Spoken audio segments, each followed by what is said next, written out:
know that when you have a purpose and a calling on your life, there's nothing that nobody, and nothing can happen. I am Angela C. Wright. Over the top, the gotcha. He said your numbers has shrunk. He said, I don't know how, why. You're not gonna get you're gonna have to have mounds of security for me because you're not gonna get me. If I wasn't depressed and going through what I was going through, I probably would have never started. Welcome to another episode of Break Free Podcast. I am your host, Free, and today I have someone here that is really special to me, my friend, my confidant, my sister from another mother, Mrs. She Chops herself, Deanna Christie.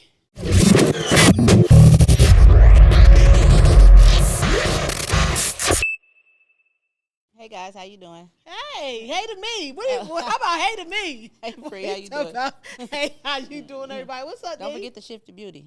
Oh yeah, Shifted Beauty. How did I forget? Yes, we'll get into all of that. How you feeling today? I'm feeling good. You feeling good? Baby, you in the A now? Thank Welcome you. to the A. Ain't going nowhere. Hey. So you grew up in Indiana. Indianapolis, Indiana. Born and raised. Yeah, so you and you've been in Atlanta now how long? 7 months. 7 months. So you was all that time that you was there in Indiana, how hard was it for you to make that shift? To just leave everything that you're so familiar with and come to a place. Well, originally you used to come here to see me and you'd be like, oh, it's so fun. I love it. But to actually get the nerve to move and come to Atlanta. It was honestly the hardest thing I ever had to do in my life. It took the breath out of me. You know, because people love, I was stable there and change is hard. So it was very hard for me to move here. And you had help, your family, for your kids and everything.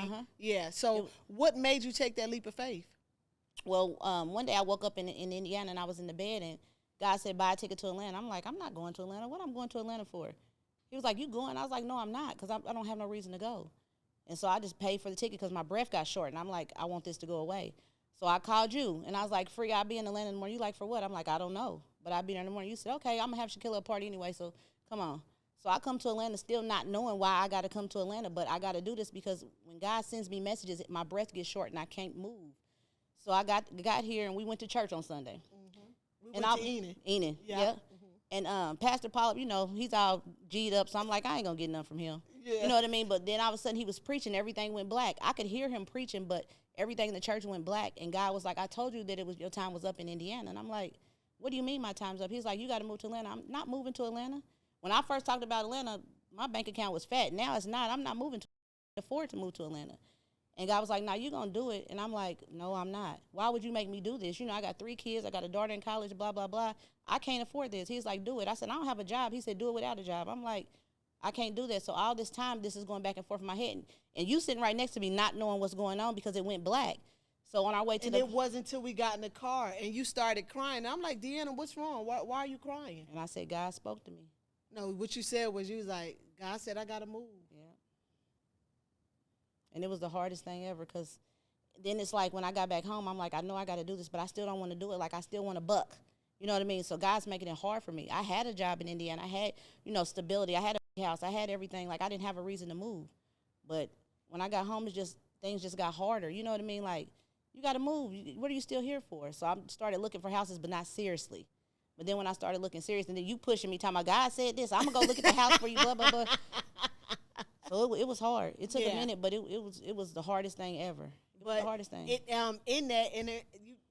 got a job. You got me a job. Well, God made a way. I was the tool that God used. The tool God used, yeah. Yeah. You got a job. Yeah. Got the house. Yeah. Without even looking at it. Yeah. She said the first house I sent her to look at, by the time they let her look at it, it was gone. This house, she's like, just pay for it now. We don't care if we see it or not. And we just paid for it. And it happened to be a good house. It's nice. Yeah. So, you know, that's not the first time that you had to exercise your faith or do something that was really hard. What was that? Maybe 5 years ago you were sentenced? Yeah, in 2017.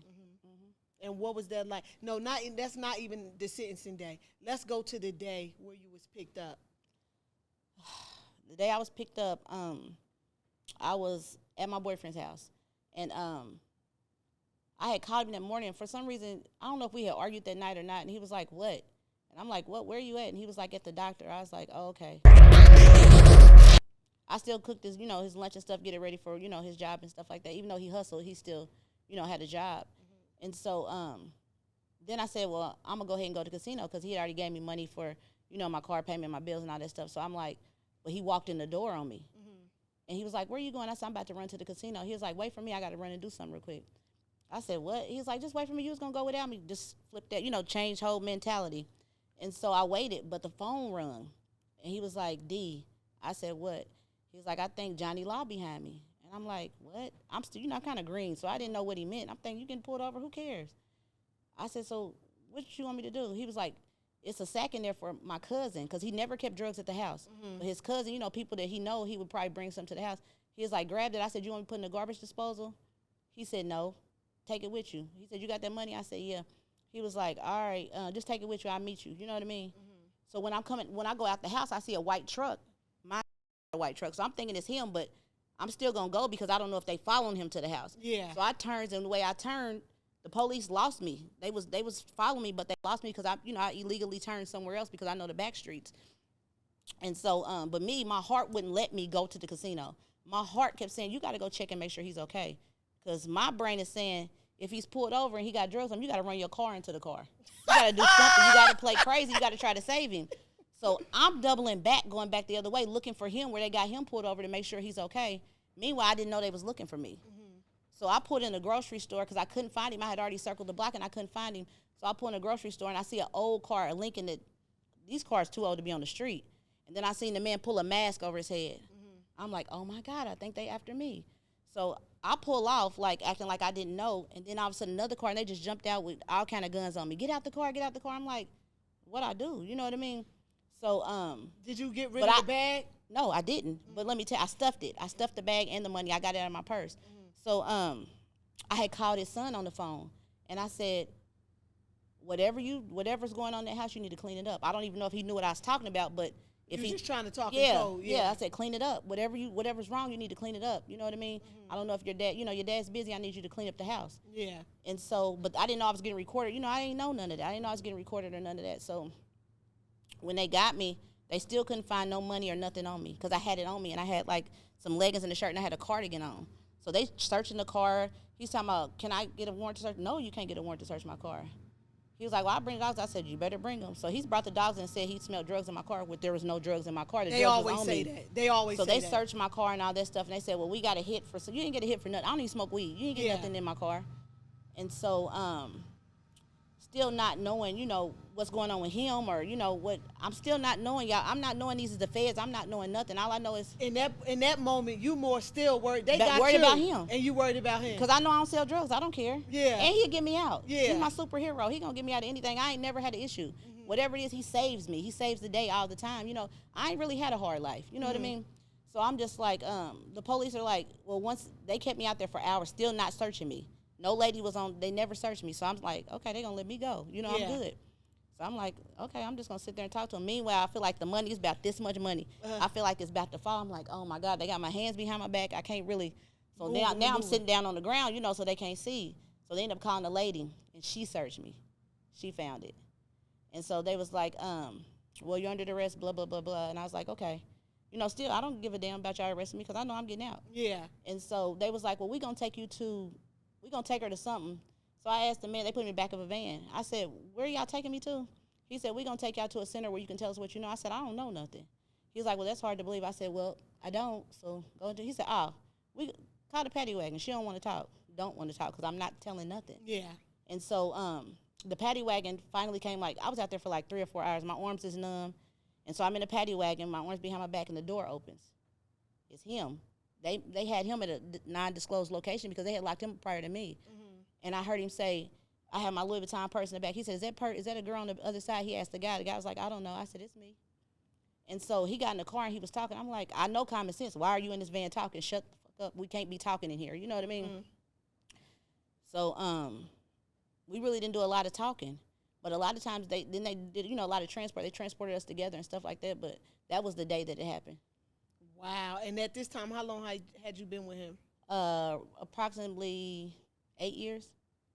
7 to 8 years, yeah. So you felt like your life just revolved around him. Like you didn't even care that them people had you. You didn't care what you was up against. You just was like, oh, it is what it is.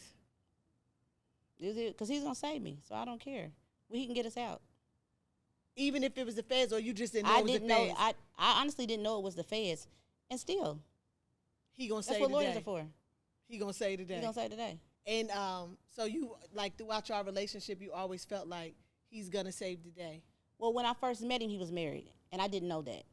When we first went on our first date, he was like, do you got a boyfriend? I was like, no. He had asked my cousin about me and asked, could he take me out? I said, yes. And I said, were you married, fiance? He said, none of the above. And I believed him. He didn't have a wedding ring. We went out of town. We did everything together. So who would let their husband do this? So it was about. It's not who let their husband do it. That's how I now felt. you wise enough to know that when men have a certain type of money, it's not who let them do it. The money let them do it. Yeah. You get what I'm saying? Because we've all been there, including myself. You get what I'm saying? Like, it doesn't matter. It's not who would let them do it, but I can understand what you said. He made it believable, but that like there was nobody else, because y'all would stay together. He would take you out of town. Y'all would be seen together. So you felt like he didn't have anybody else. And how did you find out that I asked around town, nobody knew him. And they didn't know him because I didn't know his nickname. So I'm saying his name, and they like, nah, I don't know him. Well, me being me, I finally ran into one of my old homeboys, and I said it to him. He was like, yeah. He was like, that's my homeboy. We real cool. He's married. I said, he's what? He said, he's married. He was like, but she's foreign. She's from Jordan or somewhere. I'm like, oh, really? So me, I'm not telling him that my homeboy told me. So I tell him, like, hey, I had a dream you was married. He was like, what? I ain't married, I don't know where that came from. So I just kept saying I had a reoccurring dream, see if he'd tell on himself. And he never told. So finally I just said, well, I looked it up. I know that you married. And at that time, I stopped talking to him, but my heart wouldn't let me. So he started showing up with Louis Vuitton purses, dropping them off at the house. Obviously gifts on my bed all the time, dropping it off to the kids. And it just weaned me back in because I really loved him still. My heart was hurting not talking to him. I was like, he changed my whole life. Like, it's just different places. Did you grow up with both of your parents? No, I did not. My father was a drug dealer, but he really didn't want to be a father. So my grandmother would make him be a father, and then he was in prison most of my life too. Okay, and then what about your mom? I did grow with my mother, but just growing up, knowing things that I know now, we were able to do whatever we want to when she had a boyfriend. You know what I mean? When she didn't have a boyfriend, she focused on us, but when she had a boyfriend, we could run the streets, hang out, do stuff. But growing up, I was made to stay on the porch. Like, my grandmother would be like, no, you can't go with your cousins. You can't do that. Your mother don't want y'all doing that.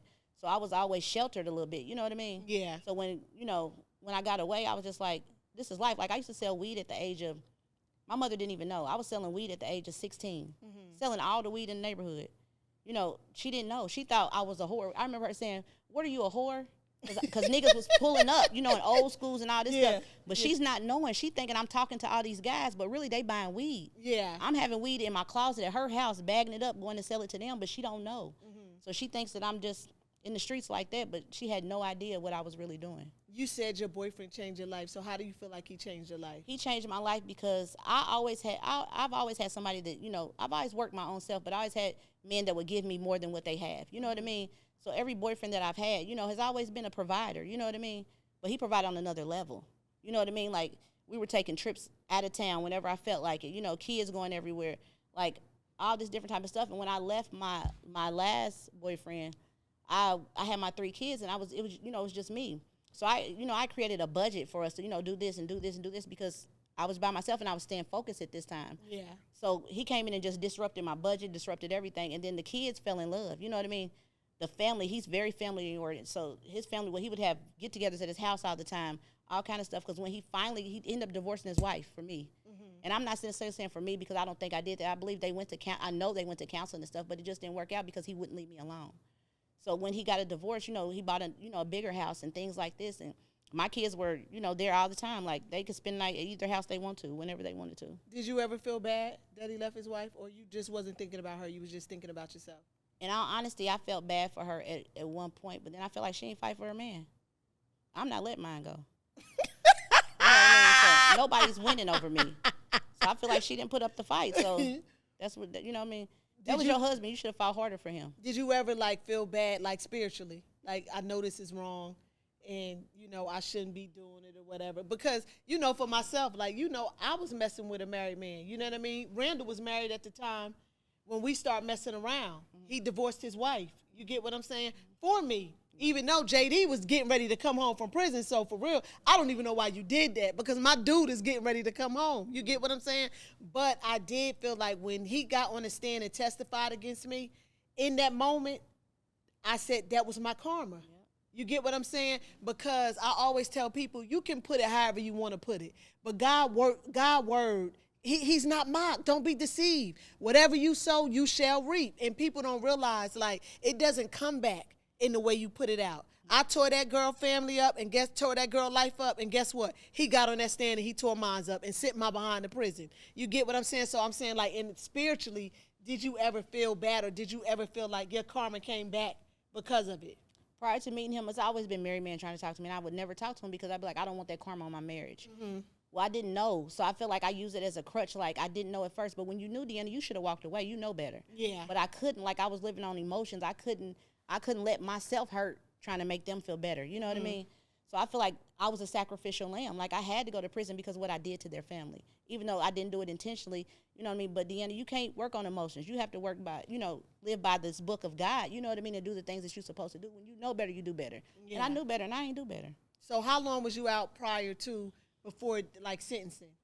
I was out, I want to say, almost a year. Mm-hmm. And he never got out, right? He never got out. Yeah, and so you were still there holding him down and everything. Talking in fake voices because they told me I couldn't talk to him, so I'm changing my voice, buying machines to talk to him on the phone. They having me call other people's phone, they pulling up on me. I could not talk to him. You was buying machines? Yeah, like to change my voice so I could talk to him. I hope they can't come back and get me for that. No, girl, it's over. You just saved it. Girl, you just saved your time. You off probation and everything. You free. Then what's crazy, my paralegal on my case worked for the attorney. Mm-hmm. He said something like, don't get no fake ID to go see him. I'm like, dang, I can do that? Like, I didn't even know nothing about that. He put that in my head, but I didn't do it. But what I would do, and this sounds crazy, I worked at the government center, which is downtown by the jail. Mm-hmm. So I would drive to work, park in the parking lot, and go stand outside the window of the jail so he could see me every day. And y'all can't hear each other, nothing. And you'll just stand there for him to look at you. Or he would call my cell phone and he would be on the phone, but he couldn't see from the phone. So he'd be like, okay, when you about to be here? I'd be like, 5 minutes. On his birthday, I bought the kids cupcakes and stuff and made them go down there with candles. Just stand outside the window. Crazy. Did y'all hear that? She said she used to go stand outside the window. At the bus station, because the bus station from the jail's here and the bus station's here. So you can stand under the things of the bus station, like a big bus station, like all kind of city buses and stuff. So you can stand there. So in my mind, if the police catch me here, I'm just catching the bus. But I'm really here for him. You know what I mean? I wanted him to know that, hey, I'm supporting you and I'm here every day. I just didn't want him to feel left out. What type of love is that, Deanna? When I say, I don't know. Like, you know how y'all be, since I've been down here, I heard people talking about a pot. Maybe I'm in a pot or something. I don't know. Because it's unbelievable. And like when I tell people, like I was talking to somebody the other day, and he was like, I wish my woman would love me like that. I don't know what it is. I don't know. And I don't know. It's so hard to shake. It's hard. And so I met you in prison, and I can't really remember. I think we met because you was in my step aerobics class. Is that how we met? No, because you just said hi in there. That's my first encounter with you was in your aerobics class. What did people tell you about me when you got to prison? That's free. She don't talk to people. I'm like, so I don't care. I don't even know her. You know what I mean? So. I can't really remember how we hit it off, but I remember seeing your pictures one day. That's what it was. Your pictures. I was like, oh, let me see. I don't even know how I ended up down there where you was at, but I was like, let me see your pictures, and I was like, oh, y'all was fly, and for me, it was a breath of fresh air. You know what I mean? Somebody coming in, somebody looking cute. Y'all dress you, little Deanna and Mel, your cousins and them, like, so it was like, wow, like life for me. You get what I'm saying? Because them dusty behind dingy bra, them people hadn't lived. There wasn't no pictures that y'all was getting. Beds ain't full of people with just money. Right, exactly. So, yeah, I remember looking at your pictures, and then I think from there we just kind of hit it off and start talking, and I remember people feeling like you was going home, and, people was feeling like, oh, y'all won't be in touch, but little they know, we still in touch, we still right here, and we still besties, but it's just, I remember like a hard day for you, though, in prison, Well, one hard day I can remember is when they told you you had your halfway house date. Do you remember that? Yes, yes. I cried like I was never getting out of jail. Yeah, and it was only because they had changed it, Yeah. right? They had changed the date or whatever, and I remember, and I just felt so bad, and I'm like, oh God, they like, Deanna's outside, she's crying, she got bad news, and the first thing I'm thinking, like, is it the kids? Like, what's going on? I go down there, you talk about, they changed my date, I'm only getting 4 months and halfway. I was like, Deanna, that's what you crying for?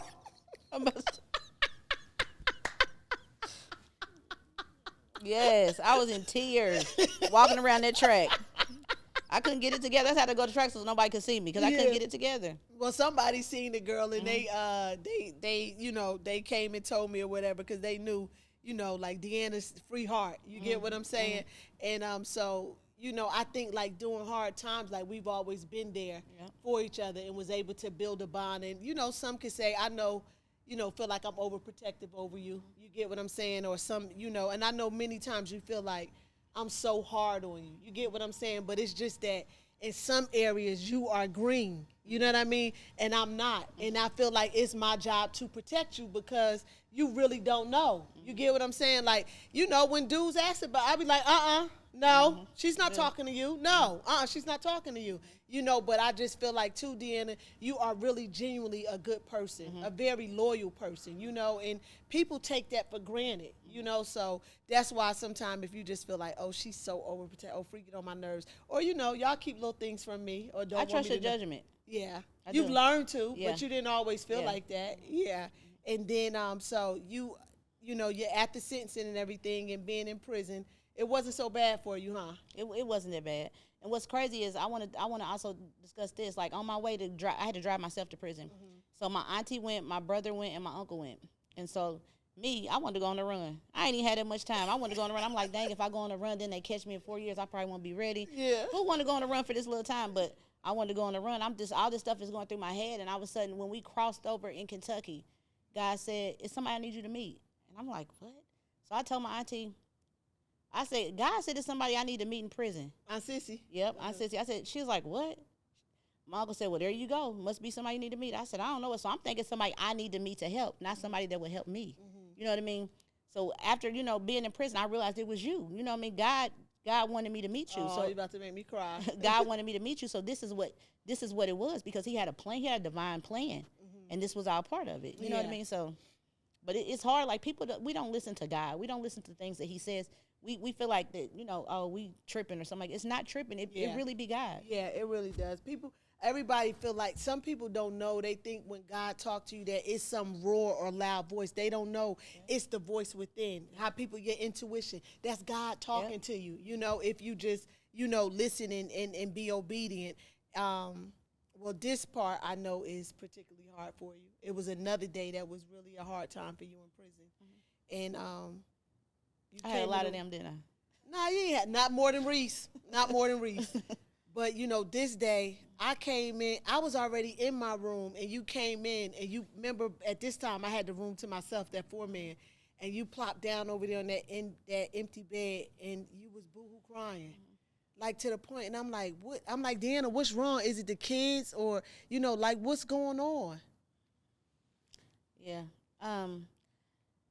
Like my cousins and them, once this all happened, everybody had like an ill will, you know, against my ex. You know, so they was telling me all kind of stuff they didn't know that was breaking me down in prison. Like, this is stuff you shouldn't say to people in prison. You know, you should just let them do their time and just, you know, let them deal with it later.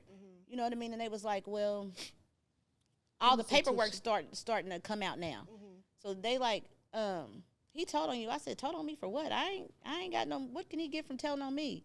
Well, what that was when because I never looked at none of it. I believed everything he said. If sky's green, baby, it's green. If he tell you it's raining quarters, you're going outside with a bucket. I'm going out with a bucket to get it, and you know what I mean. Yeah. I believe what he says because I feel like he loves me. You know, The way you love him. Yes, I feel like because I love hard, and I feel like he was giving me that back, even though he did things. I feel like, you know, this is it, and it probably got a lot to do with, you know, daddy issues like abandonment and stuff like that I wasn't, you know, ready to deal with. Like, I'm learning a lot of things just being here in the field that I'm in now about trauma. You know what I mean? So I didn't know at the time that this is what was going on. Yeah. So anything he would say, I would believe. So I didn't need to see no paperwork because he told me everything. He told me I was going to jail. I didn't even know. My lawyer told me that I was going home on house arrest. He said, tell me what they said. He said, tell me what it looked like. He said, she's lying to you. He said, you're automatically getting jail time. He said, brace yourself now because you're going to jail. And the lawyer didn't tell me that. She's making me, so I'll go to court. And I'm like, well, she said I'm going home, but he said I'm going to jail. So, I already believe him. He said I'm going to jail. I'm going to jail. Yeah. So what you believed him over the I over believed the him lawyer. over the lawyer. Yeah. Long and behold, when I got to court, they sent me to jail, didn't they? So I believe him. So He knew because he was telling, but go ahead. But so they had asked him, like, was the drugs and money yours that, was on her? He said no. But me, being me, I'm already making an excuse because he didn't know what was going on. So he couldn't say that. He didn't know what to say. He had to get his plans together. This is me. This is how my mind works. This is how much I believe in everything that he says. So did you ever confirm, like, why did them drugs was yours? Why did you tell them people them drugs was mine? Yeah, and he said exactly what I just told you. He said what? I didn't know. I had to figure out what they had against me first. I didn't know. I didn't answer none of the questions first. That's what he told me, and I believed it. You believe that he didn't answer the question? No, I believe everything he say. I don't care what it was. I believed it. Unless it was about a girl, I believed it. Only thing I didn't believe is about cheating. Anything else, I believe it. So even why though would he do me like that? You know what I mean? All the things that I do and the person who I am, he wouldn't do me like that. He wouldn't tell them that it's not his drugs and it is. He wouldn't do that. Even though it was in black and white? I don't care. No, he didn't do that. They even, the attorney, my paralegal, he let me listen to phone calls with girls. I didn't care because y'all was just trying to get me to turn on him. So I forgive him. Again, what type of love is that? I don't know. It's dangerous. I don't know. I don't know what type of love it is. So like right now, after all that, because you've caught him several times with infidelities with other women, but we know that come apart. That's part of it or whatever. And even with him telling on you, you being in jail, you still feel like I was writing him in jail, back and forth, sending letters to his house, sending them to whoever, don't send them back and forth. So I still was getting, and I want to say it's manipulation, but I don't think it was because I think it's just me, just crazy. I don't know, but so You're not crazy. He's still keeping me on the leash, by the communication. Communication is a gateway to whatever you want. So as long as you can keep the communication, you can keep the mindset. You know what I mean? Yeah. So in prison, he made sure he kept it, and he was putting money on my books every week, all that. But I remember, like, after that day, like, you was really hurting. You said you was done with him. I lied. And I didn't understand, how did it go from you was done with him to you coming home and it's like him all over again? He was still sending me letters, so he still was in my head. He still was sending me letters. So every time I got mail, you notice I went to my room? Yeah. I went to my room to read his letters. I mean, I don't know. I don't think anybody ever felt like this about a man like this. And if they did, please come forward. Because now that I look back, it's like, it's sickening. You know what I mean? Do you still love him right now? I love him. Would you be with him? No. Only reason I can't because God told me not to. In my heart, yes. Sad. I can't help it. You would still be with him I after love he him. sent you to jail? Yes. That was the happiest part of my life. The happiest time of my life. You haven't seen the happiest part of your life, That's baby. what I feel, though. That's the manipulation and things that are in me. I feel like that was the best time of my life, ever. That was the best time of my life. You ain't seen the best time, I can promise you. And, that. God tells me that. So I know I'm not doing that no more. I'm not going against God's will ever again. So that's why I know I know he had me move to Atlanta because we didn't know he was getting out. Yeah. We had no idea. No, I told you he was getting out. You did. I told you he was getting out. But he wasn't due out till 2026. So I'm like, God, why are you trying to force me to Atlanta this fast? But now that things are playing, I'm like, God did this on purpose. Like, I got to get you out the way. And what's crazy is my brother said, God just trying to get out of the way because that nigga probably about to get out. I'm like, he ain't getting out till 2026. That ain't it. Long and behold, I've been here 7 months and he out. You know what I mean? So I know this, and I try to, I ask God every day, like, what is it? What is it? But like I said, I feel like that was the happiest time of my life. I was really, really happy in that space. Whether it was right or wrong, that was the happiest I've ever been in my life. Have you talked to him since he been home? Yes, I have. And what does he say? Does he apologize about anything he's done to you? He didn't do anything. He made it seem like I hurt him. I'm unloyal to him. Because I moved to Atlanta, and when am I coming back? Because he had the nerve to tell me, don't be gone too long before I get another Deanna. I tell him, boy, go mix 4, 5, 6 of them. They still won't be a Deanna. I told him she'll have to die and come back reincarnated to be a Deanna. That's all I can tell you, because things like this, he's a manipulator. So of course he is. going- Do you remember when you used to come see me? How he'd be like, oh, that's your girlfriend. Yep. Y'all in a relationship. Yep. And then when you moved down here to Atlanta, how Yep. he put in the streets Yep. That I That- was down here being gay. I moved you down here and we're a couple. Yep. He's a sick individual. You don't even know me, dude. Yep. But I look at it as he was doing that to make you feel some type of way, to make you do, you know what I mean? To make you change your mind, because he knew, I feel like too, that he knew, Deanna, that if you was able to get out of his reach, he has no control no more. And the little he could do over the phone, yeah, but. And I used to speak on it. I used to be like, you love me. You don't love me unconditionally. You love me for what I can do for you. Love me as long as you got control. He has no control of me, so he can't handle it. Like me living down here, he couldn't handle that. He don't know what I'm doing. He has to have reach on me. You know what I mean? And, manipulate with gifts and money and things like that. You know what I mean? But me being down here, he couldn't dare deal with that. He's very insecure. He's very insecure man. So it just without He the never thought you would do it. Well, people around you didn't think that No. you would do it either. Yeah, your Aunt Sissy did though. He thought when he got home I would be moving back. Forget that lease. Don't worry about it. We'll pay it out. Do whatever. You know what I mean? But I ain't going back, because I know God has a divine plan for me. He told me that. You know what I mean? But I have to close that door for him to open other doors. Do you remember me always telling you, like, you're never going to be able to have another dude until you're able to let him go? And that's why I don't have one. I realize that. That's why I don't have one, because it's been so hard. Like, this interview is a deal breaker. Like, I would never get on here and speak about him. You know that. So I made this like, this is the deal breaker. Like, Because do you remember when I first asked you when I was doing I the told you no. podcast? You said no. And I respected it. I ain't get mad. I ain't yell. I ain't scream or nothing. But I just was like, okay, I understood, because you knew I was going to bring him up, and I understood you saying no, and I respect that. So, I mean, you've made it crystal clear that you still love him. And you in love with him? I'm not in love. You're not in love with I you wouldn't be still able to stay away this long if I was. Yeah. Do you feel like he loves you? Yeah, I do. And the reason being said, and it's just, like I said, like, this is a deprogramming, something that I have to go through, and I definitely realize that. Well, y'all may not know, he told on other people on our case, but the reason why he told is to save me. So I felt like he saved me. You know what I mean? He saved me from doing the 10 years they was going to give me, or the 5 years going to be, because people always say, Deanna, how did you get caught with that kind of drugs and only get that kind of time? I guess it was because of him.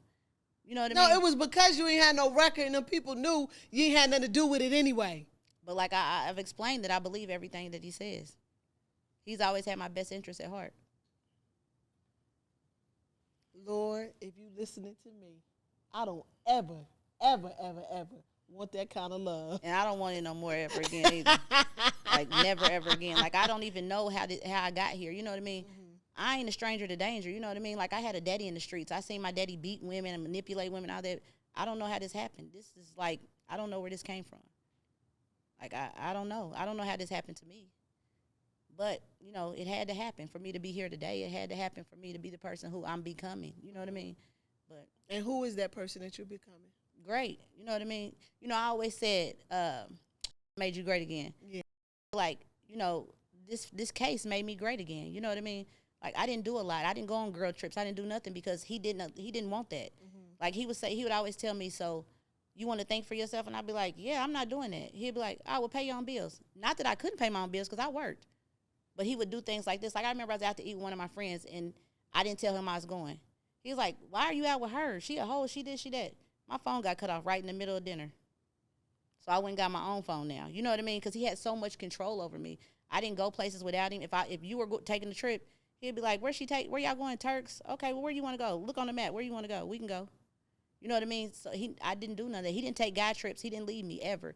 His friends would be like, you bring a dick. He'd be like, why wouldn't I? He took me everywhere he went. So that was love to me. You know what I mean? Always include me. But it was part of, he was taking care of his insecurities at the same time. You know what I mean? That's he didn't what I'm want to saying. leave. Like, looking back now, do you realize, like, that was just manipulation? Yeah, I do. I do, because, like, the thought of me now, he can't stand it. He can't stand the thought of me now because he can't He get can't to even me. handle to you Yeah. now. No, he there's no way he could deal with me. I've been gone too long. You know what I mean? Prison gave me the separation I needed, to become the person I am. And it's not that I can't think for myself, because I thought for myself all these years. But it's that I had so much love for him. I loved him more than I loved myself. And you know what you said? And you said one day you was more faithful to the streets than your son. I felt the same way. I abandoned my kids for this man. I left my kids who don't have a father. My son does, but the other ones don't have a father. My other 2 daughters, they don't have, my daughter's father's dead. You know what I mean? But I left them, in different places because all my loyalty to this man. I didn't think twice about it. Never did. I put my kids where they needed to be so they could thrive, and I was going to do this time. So I was more loyal to him than I was to my own self. Yeah, yeah. And so with, like, knowing all this now, would you go back? If it was something that you could, would you go back? Would you change it? No. I've learned so much from the person who I was to the person who I am now. Because for a person to say that I'm not loyal after everything I gave up my freedom. Freedom, you can't get that back. You know what I mean? Time, you can't get that back. So I gave up all these things for this man only for him to say I was never loyal. So it's like. That's the lie he feeding you now? Oh, yeah, that's what he says now. I was never loyal because I didn't come to prison see him. Felons can't even come and see you. So he didn't manipulate the counselor to put me on a visiting list. The counselor put me on a visiting list even though I'm his co-conspirator. I don't know what he said to them. They put me on a visiting list. But I never went because, it was COVID at the time, stuff like that. But then he told me don't come. He said, don't worry about it. We behind the glass. Don't come and visit me. I was going. He said, don't come and visit me.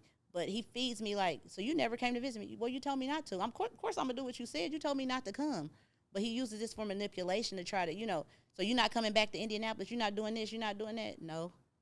Okay, BITCH. Be down there with things like that. But boy, you wish I was a know what it is. You know what I mean? I know what it is. Like, I'm dealing with trauma, in the, the job that I have now, kids with trauma and things like that. I'm like, dang, I'm traumatized too, so I'm just learning. It's just a work in progress. Yeah, and it is, and it's different forms of trauma. Yeah. It's different stages you're going to have to go through, to clear. But one thing we do know that our God is sovereign. Yes.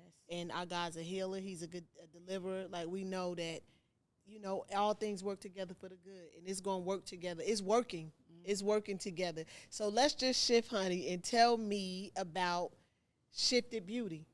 Okay, well, I like to speak life into people, change their thinking and their perspective. Everybody has not been through what I've been through. I've been in situations, been in rooms with guys where I hear how they talk about women. I hear things like that. They trust me. So I hear a lot of things. So I just put out there the things that I know. You might not like what I say, but it's the truth. Because I'm not speaking from what I think. I'm speaking from what I know. So I just, want to keep people on, playing ground. Well, you don't have to be manipulated because you know what they thinking because I'm telling you, this is how it's going to work. You might think you're not dealing with it, but really you are, just things like that. Yeah. And then also she chops. Well, I also cook vegan meals and regular meals for, people around Atlanta daily. And what's your Instagram? My Instagram is Shifted Beauty _, I think, or it may not have an underscore. Yeah, it has. But then underscore. it's She Chops. Yeah. She Chops is my cooking page, and Shifted Beauty is my life-changing page, basically. Yeah, and so your Shifted Beauty is more so going in the direction of your nonprofit. It is. Yeah, my nonprofit, like I said, I want to be able to shift minds. Everybody don't think the same. And plus, when you've been incarcerated and stuff, you mad at people when you get out. You got to let all that go. You got to, be able to take what God has for you. You have to forgive. God is love, and love is God. So you have to forgive people, and you can't blame people for what happened. Take it and move on. Yeah, and I always tell you, you can't welcome things in if you don't let things go. Absolutely. And so as long as our life is full or our hands are full or we set in a mindset of where we feel like this is it, that is it, there's no room for growth. You can't make room, like Pastor Pierre always say, make room. Yeah. So we have to constantly make room in our life for the things that we want to see. So what are some of the goals that you have? Well, I want to be a speaker. So I want to go around, speaking on things that I know about change behavior. One thing I do know is new information changes behavior. Yes. So if you listen to me long enough, you'll change your behavior because what I'm telling you. You might not like it, but sometimes you just got to go home and think about it. You know what I mean? I'm not telling you how to think. I'm just telling you, again, what I know. So that's my main goal, to go around speaking to people about change behavior, talking to girls about not getting manipulated by men, watching who you sleep with, watching who you get in bed with, in business and everything else, the things like that, and just paying attention to watching who you keep in your company. And if you could tell young girls one thing or two, if you want to tell them two things that you feel like about relationships, or about what would you tell them? I would tell you, love yourself. Love you more than you love anybody else. Once you get that relationship of love with yourself, you won't be looking for love through anybody else. Like, I had issues with my dad. You know what I mean? Like, people tell me I'm pretty. I don't see pretty when I look in the mirror. You don't? No. First thing I'd be like is, oh, he just want to screw me. I don't think that I'm really pretty. You know what I mean? Well, you are a pretty girl. I've always told you that. You do tell me that. Yeah. So I believe you, but I don't believe it when men tell me that. They be like, Deanna, you so beautiful. I'd be like, shut the F up.